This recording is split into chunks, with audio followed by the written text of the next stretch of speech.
Hello class 6, welcome to Sannihit Guru fundamental. मैं हूं निकी पंडित और हम यहाँ पे कर रहे हैं नेचर्स ट्रीजर के बेक एक्सरसाइज के क्वेश्चंस। सो ऑलरेडी हमारा चैप्टर एकदम कंप्लीट है, ठीक है। So let's start the question answer and देखते हैं आज की क्लास का हमारा पहला क्वेश्चन क्या होने वाला है। So let us enhance our learning, ठीक है, यही हमारे क्वेश्चन है। Okay, so the first question is,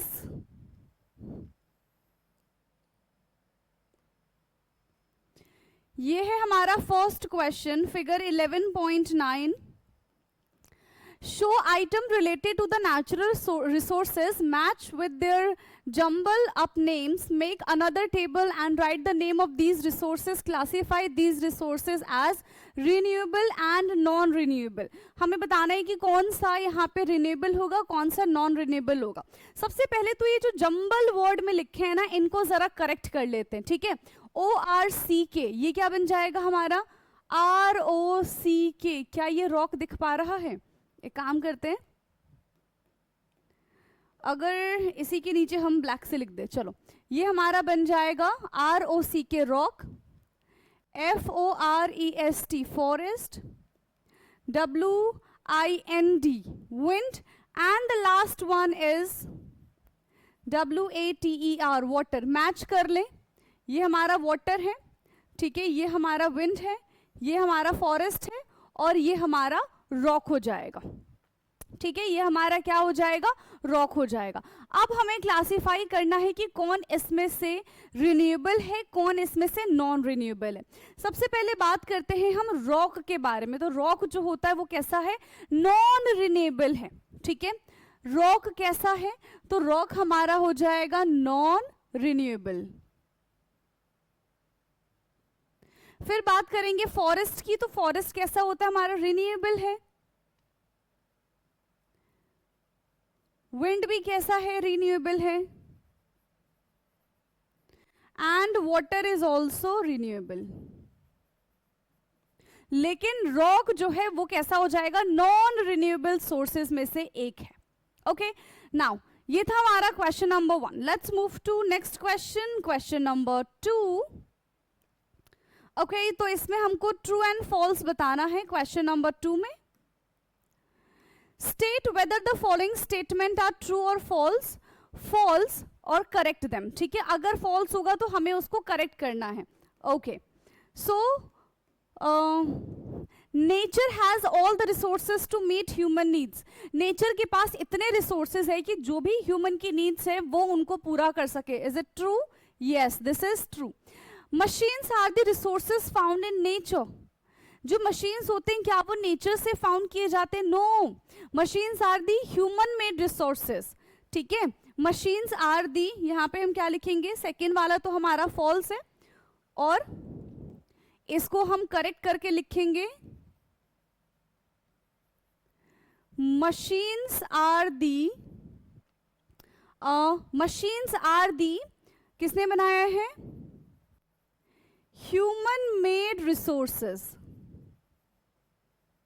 machine जो है वो ह्यूमन मेड रिसोर्सेज है। Now the third one is natural gas is non renewable resources. जो नेचुरल गैस होते हैं वो नॉन रिन्यूएबल है। Yes, and air is renewable sources. अभी हमने एयर विंड का देखा था, दैट इज रिन्यूएबल। तो ये हमारा ट्रू हो जाएगा। ट्रू एंड फॉल्स में सिर्फ और सिर्फ हमारा एक ही ऑप्शन जो है वो गलत है, बाकी सारे के सारे एकदम करेक्ट है। Okay, now next question, question number 3। So question number 3 का A एंड B पार्ट है ना, यही है। So fill in the blanks using the most appropriate point of fuel, ठीक है।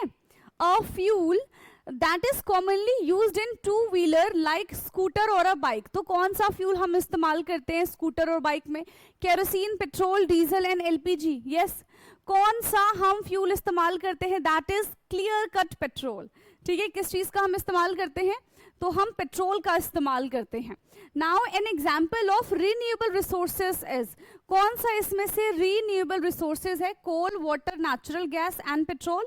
सो water is a renewable resources, ठीक है। वाटर जो है वो रिन्यूएबल रिसोर्सेज का एग्जाम्पल है। Next question is question number 4th। So question 4th है हमारा, classify the following as renewable और non renewable sources, coal, natural gas, forest and minerals. तो ये सारी चीजें हैं हमारे पास, इन सब में हमको क्या बताना है कि कौन रिन्यूएबल है कौन नॉन रिन्यूएबल है। ठीक है, क्या क्या चीजें हैं हमारे पास? है coal, natural gas, forest and minerals.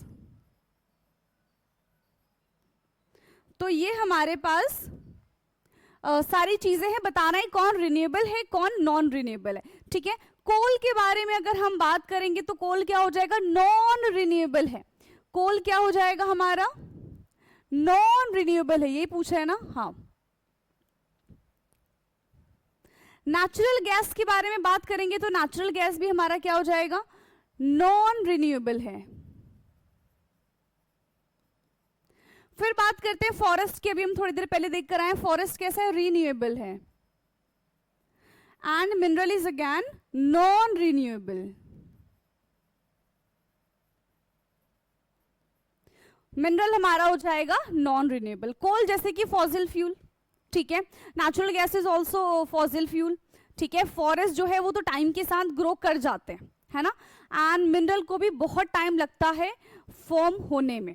Okay, सो ये था हमारा question number 4th। Let's move to next question, that is question number 5। So question 5 is, why do we say that petroleum is a non renewable sources. अच्छा, अब हमको इसको explain करना है कि हमने ऐसा क्यों कहा कि जो पेट्रोलियम होता है वो नॉन रिन्यूएबल सोर्सेज है। क्यों? क्योंकि उसको बनने में मिलियंस ऑफ ईयर्स लगते हैं, है ना। और वो किससे मिलके बना है? वो किससे मिलके बना है? Remains of micro organisms and the dead plants, जो बिल्कुल ऐसे धरती के नीचे से धंस गए थे, दब गए थे, उससे वो मिलके बना है। तो ह्यूमन लाइफ को कंज्यूम करके, प्लांट्स को कंज्यूम करके मिलियंस ऑफ ईयर्स के बाद वैसे ही सेम चीज बनाना इज नॉट पॉसिबल। इसीलिए ये क्या हो जाएगा? नॉन रिन्यूएबल सोर्सेस में आएगा। क्लियर? सो क्या बोलेंगे? Petroleum is non renewable sources.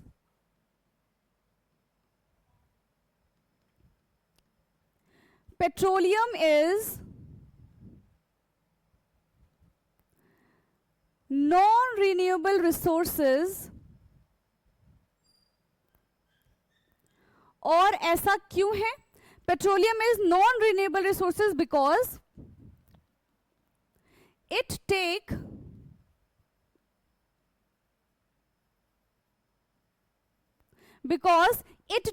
millions of year, because it take millions of years to form. इसको बनने में मिलियंस ऑफ ईयर्स लगते हैं। एंड किससे मिलके बनता है?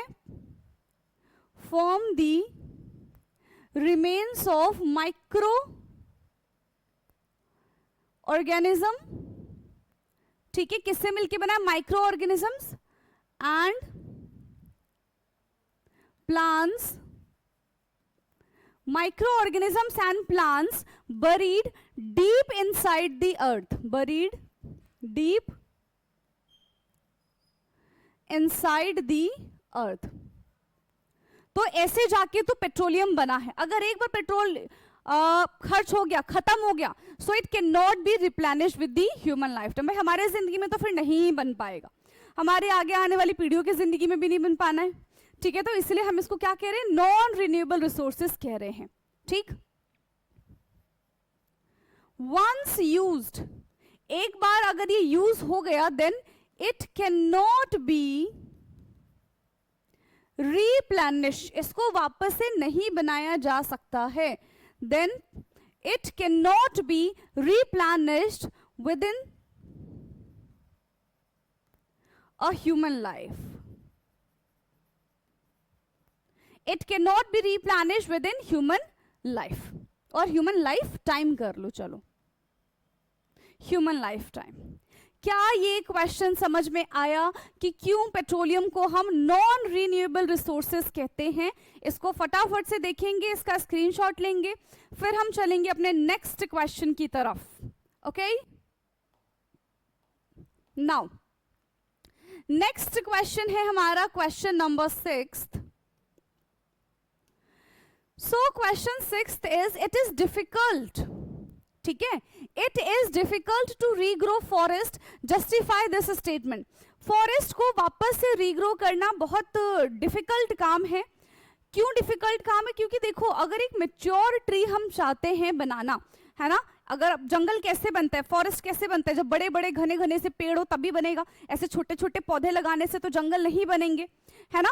तो एक जंगल बनाने के लिए हमको मैच्योर प्लांट्स की जरूरत होती है, और वो मैच्योर प्लांट बनने के लिए इट टेक मेनी ईयर्स, ठीक है, बहुत सारा टाइम लगता है। और ये जो इकोलॉजिकल बैलेंस है, बायोडाइवर्सिटी फिर डेवलप करनी पड़ेगी हमको फॉरेस्ट में, तो ये एक दिन का काम नहीं है, 5 साल का काम नहीं है, 10 साल का काम नहीं, उससे भी ज्यादा टाइम लगता है एक जंगल बनाने में। प्लस अपनी ह्यूमन की अपनी एक्टिविटी खत्म नहीं हो रही है, उनको जंगलों से कुछ ना कुछ चाहिए, हम वहां से डिफॉरेस्टेशन कर रहे हैं, ठीक है, तो ये तो हम बर्बाद ही कर रहे हैं, तो हम उसको उगने का टाइम कब दे रहे हैं? So that means it is very difficult to regrow forest, क्योंकि ह्यूमन एक्टिविटी ही इतनी सारी है, ह्यूमन एक्टिविटी ही इतनी है कि हम बस अपने लिए सोच रहे हैं, ठीक है, हम अभी की जरूरतों के बारे में सोच रहे हैं, है ना, हम लॉन्ग टर्म का डिसीजन ले ही नहीं रहे। लॉन्ग टर्म का डिसीजन लेते तो हम जंगलों को ग्रो करने देते, हम फॉरेस्ट बनने देते, क्योंकि हमें पता है कि ये आगे जाके हमको हेल्प करेगा। आज हम अपने खिड़की दरवाजे बहुत अच्छे बना लेंगे, लेकिन वो आज के लिए ना, आगे जाके हमें सांस ही नहीं आएगी, तो वो खिड़की दरवाजे बना के हम क्या करेंगे? कुछ नहीं कर पाएंगे, ऐसे ही पड़ा रहेगा, फिर उसमें दीमक लग जाएगा, वो खत्म हो जाएगा, खराब हो जाएगा, हमारे काम तो वैसे भी नहीं आना है ना। तो हम शॉर्ट टर्म देखते हैं कि शॉर्ट टर्म में मतलब अभी अभी हमको क्या क्या मिल जाए, हम लॉन्ग टर्म का नहीं देखते हैं कि भाई अगर अभी हम बचा लेंगे ना तो आगे जाके हमको बहुत फायदा होगा। अभी जो हमारी 10 साल की आगे की जिंदगी है वो हो सकता है कि आगे 20 साल की हो जाए, अगर हम जंगलों को बचा दे, अगर हम पेड़ पौधों को बचा दे, पर इसके बारे में हमको नहीं सोचना है, ठीक है। हमारे घर में लकड़ी का डिजाइन अच्छा होना चाहिए, ठीक है, यही वाली लकड़ी होनी चाहिए, तो इन सब के बारे में ना हमारी थॉट प्रोसेस थोड़ी ज्यादा है, बट ठीक है। चलो क्वेश्चन पे आते हैं वापस से। So it is difficult to regrow forest, justify this statement. तो फॉरेस्ट को रीग्रो करना, ठीक है, क्यों डिफिकल्ट है? So it is difficult to regrow forest, it is difficult to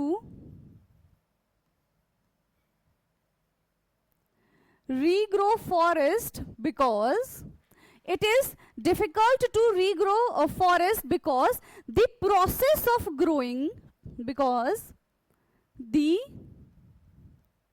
process of growing, because the process of growing trees, the process of growing trees to its maturity, है ना, जब तक वो बिल्कुल मेच्योर नहीं हो जाता है तब तक बहुत ज्यादा समय लगेगा, ठीक है। मेच्योरिटी टेक्स मेनी ईयर्स, तो एक पेड़ को बड़े होने में बहुत ज्यादा समय लगता है एडिशनली, ठीक है, एंड एडिशनली और क्या क्या चीजें साथ ही साथ वर्क करती है? Additionally the ecological system, additionally the ecological balance and biodiversity,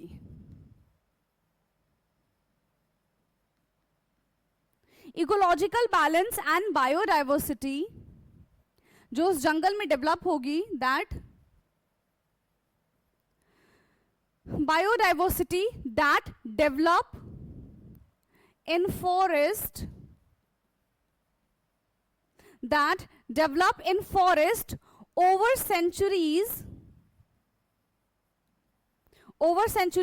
cannot easily replicate। जो जंगलों में बायोलॉजिकल सिस्टम है, पूरा डाइवर्सिटी है, वापस से वही चीज ग्रो कर पाना, वही एज इट इज चीजें लेकर आना, इट्स वेरी डिफिकल्ट, ठीक है, आगे समझ में। So that develop in forest over centuries, ठीक है, ओके। सो यहाँ पे क्या देख रहे थे, हाँ, तो वो बनाने में कितना टाइम लग जाता है, वो सेंचुरीज लगती है, तो वापस से उसको रेप्लिकेट कर पाना at that level it's not easy, और होगा भी तो बहुत सालों लग जाएंगे, ठीक है। Biodiversity that develop in forest over centuries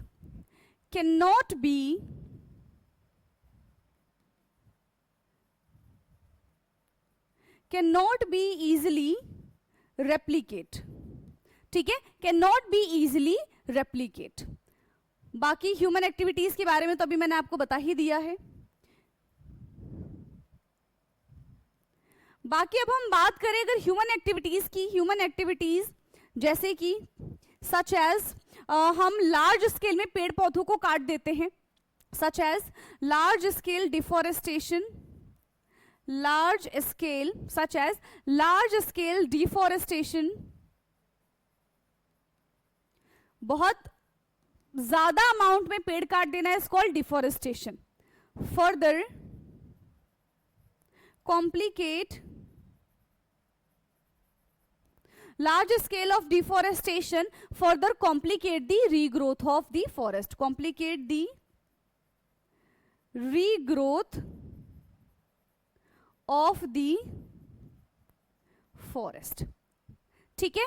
तो ये फॉरेस्ट के ग्रोथ को क्या कर रही है, रुकावट पैदा कर रही है, रुकावट क्रिएट कर रही है। आ गया समझ में, क्या इतनी चीजें क्लियर हैं? तो ये था हमारा क्वेश्चन नंबर कौन सा था, 6th। Now will talk about the question number 7th।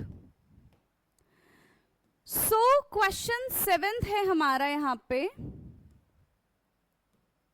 make a list of 5 daily activities in which you use natural resources, suggest ways by which you can reduce their uses, ठीक है।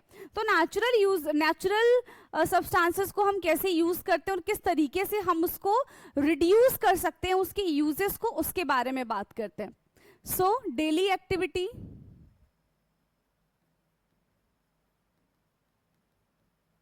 सबसे पहले बात करते हैं हम डेली एक्टिविटी में कौन सा नेचुरल रिसोर्स हम यूज कर रहे हैं।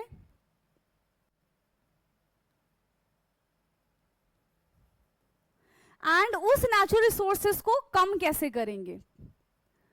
सो वेज टू रिड्यूस, ठीक है, वेज टू रिड्यूस यूज। सबसे पहला ड्रिंकिंग वाटर है ना, ड्रिंकिंग वाटर है, ठीक है, ये हमारी डेली एक्टिविटी है। व्हीकल हम चलाते हैं, राइट, ड्राइविंग कार, ये हो जाएगा। Cooking,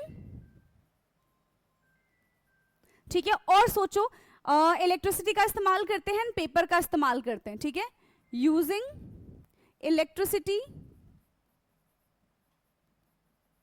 and using paper, using electricity and using paper. So the natural resources कौन कौन से यहाँ पे इस्तेमाल हो रहे हैं। सबसे पहले वाले में तो भाई हमारा वाटर इस्तेमाल हो रहा है, दूसरे वाले में पेट्रोलियम, एंड कुकिंग में हम किसका इस्तेमाल कर रहे हैं, नेचुरल गैस का इस्तेमाल कर रहे हैं। फिर इलेक्ट्रिसिटी में अगेन हम कोल और नेचुरल गैस का इस्तेमाल करते हैं, कोल एंड नेचुरल गैस। बात करें अगर पेपर की तो उसके लिए हम ट्रीज का इस्तेमाल करते हैं, फॉरेस्ट का इस्तेमाल करते हैं, ठीक है। अब हम इसको कम कैसे कर सकते हैं इसके बारे में सोचेंगे, ठीक है। तो हमें ज्यादा पानी वेस्ट नहीं करना चाहिए, यूज वाटर इफिशिएंट, है ना, यूज वाटर इफिशिएंटली, हमको वाटर का इस्तेमाल करना चाहिए। ड्राइविंग अ कार, हम पेट्रोल कैसे बचा सकते हैं, use public transport, use public transport. फिर कुकिंग में क्या कर सकते हैं, सोलर कुकर्स का हम इस्तेमाल कर सकते हैं, यूज सोलर कुकर्स। इलेक्ट्रिसिटी में हम क्या कर सकते हैं भाई, इलेक्ट्रिसिटी में हम ऐसे अप्लायंसेस यूज कर सकते हैं जो एनर्जी को इफिशिएंटली यूज करें, ठीक है, यूज एनर्जी इफिशिएंट इसमें भी सोलर पैनल्स वगैरह हम यूज कर सकते हैं ना, एनर्जी इफिशिएंट। ठीक है, फिर हम ट्रीज के बारे में बात करें तो यूज डिजिटल डॉक्यूमेंट्स, तो वहां पे पेपर वेस्ट नहीं होगा। Use digital documents. तो इस तरीके से हमने ये क्वेश्चन किया, इसको फटाफट से नोट डाउन करो, फिर हम चलते हैं अपने नेक्स्ट क्वेश्चन की तरफ। इसका फटाफट से स्क्रीनशॉट ले लीजिए। ओके, सो नेक्स्ट क्वेश्चन है हमारा, नेक्स्ट क्वेश्चन, क्वेश्चन नंबर 8। ठीक है, क्वेश्चन नंबर 8 यही है ना?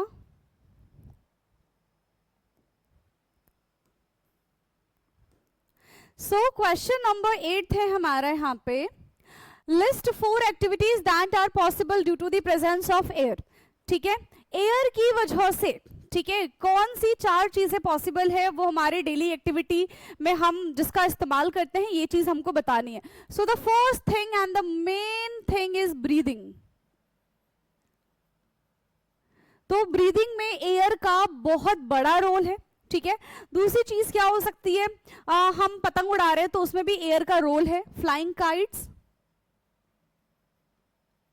फ्लाइंग काइट्स, अगर हम बलून को फुला रहे हैं तो उसमें भी एयर का रोल है।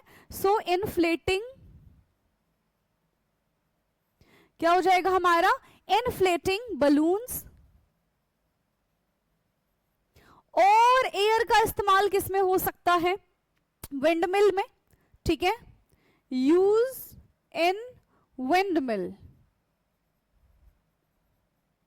Use in windmills. तो ये था हमारा क्वेश्चन नंबर 8, जिसमें सिर्फ हमको वो 4 एक्टिविटीज लिखनी थी जो एयर के थ्रू होती है, जो एयर के थ्रू पॉसिबल है। Right, now next question, question number 9th।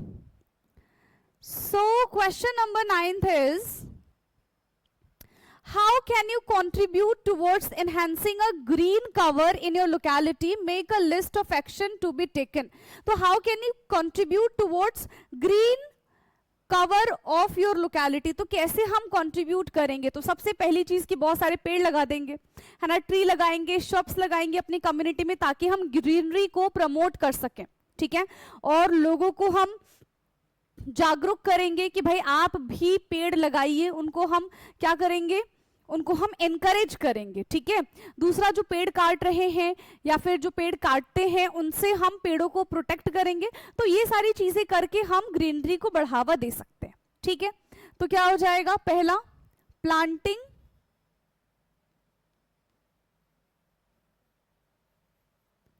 Trees and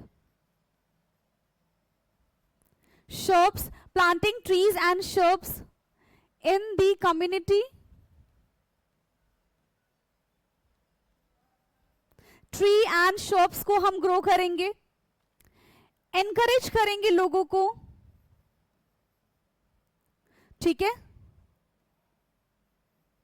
encourage community to participate in tree planting, है ना, encourage community, encourage community to participate in tree planting, ताकि जिस तरीके से हम पेड़ पौधे लगा रहे हैं वो भी पेड़ पौधे लगाएं। ठीक है, एंड जो पहले से ही ट्रीज हैं उनको हमें प्रोटेक्ट करना है फ्रॉम बीइंग कट डाउन। ठीक है, प्रोटेक्टिंग प्रोटेक्टिंग एग्जिस्टिंग ट्रीज, है ना, protecting existing trees from being cut down, उनको हमें कटने से प्रोटेक्ट करना है। लोगों को अवेयर करना चाहिए। ठीक है, लोगों को अवेयर करना चाहिए ग्रीन कवर के बारे में। सो क्रिएटिंग अवेयरनेस, creating ठीक है, creating awareness about the importance of green cover, about the importance of green cover, इसके बारे में लोगों को हमें जागरूक करना पड़ेगा, लोगों को हमें अवेयर करना पड़ेगा, ठीक है। और क्या कर सकते हैं हम ग्रीन कवर को सपोर्ट करने के लिए? कुछ इनिशिएट कर सकते हैं अपनी एक्टिविटीज में, ठीक है। अपनी एक्टिविटीज से हम ये जो भी ग्रीनरीज है ना, उनको और ज्यादा बढ़ावा दे सकते हैं। सो supporting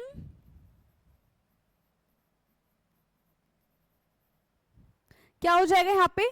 supporting local initiative, local supporting local initiative that aim to increase green space, aim to increase